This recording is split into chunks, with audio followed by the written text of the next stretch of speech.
আসসালামু আলাইকুম, কেমন আছেন সবাই? আশা করছি ভালো আছেন। একটা গুরুত্বপূর্ণ প্রশ্ন দিয়ে আজকে শুরু করতে চাই।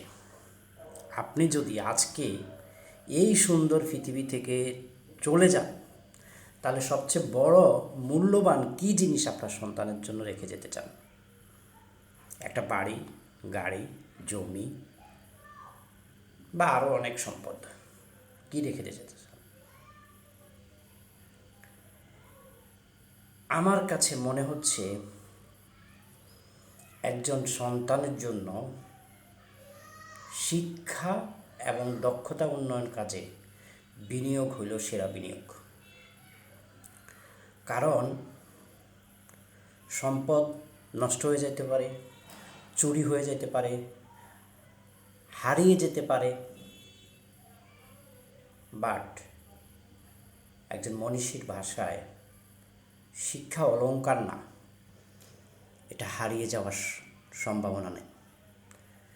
তাই আপনি যেই কাজই করুন, আপনি আপনার সন্তানকে অন্তত দিনে কিছুটা সময় দিন,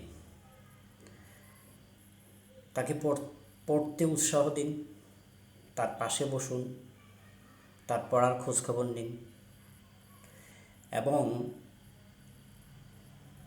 আপনার সামর্থ্য অনুযায়ী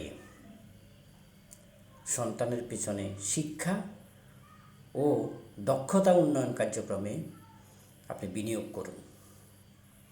কারণ একজন শিক্ষিত, দক্ষ, মানবিক সন্তান আপনার পরিবার, সমাজ, দেশের জন্য সবচেয়ে বড় সম্পদ। তাই সন্তানের জন্য শুধু সম্পদ জমিয়ে লাভ নাই। সম্পদ তার নাও থাকতে পারে। আপনি যে সম্পদ জমাচ্ছেন, যে বাড়ি তৈরি করে যাচ্ছেন তার জন্য, তাকে যদি সুশিক্ষায়, মানবিক শিক্ষায় একজন দক্ষ নাগরিক হিসাবে গড়ে তুলতে না পারেন, আপনার বাড়িতে বসে, আপনার সোফায় বসে, আপনার খাটে বসে সে খারাপ হয়ে যেতে পারে, পথভ্রষ্ট হয়ে যেতে পারে।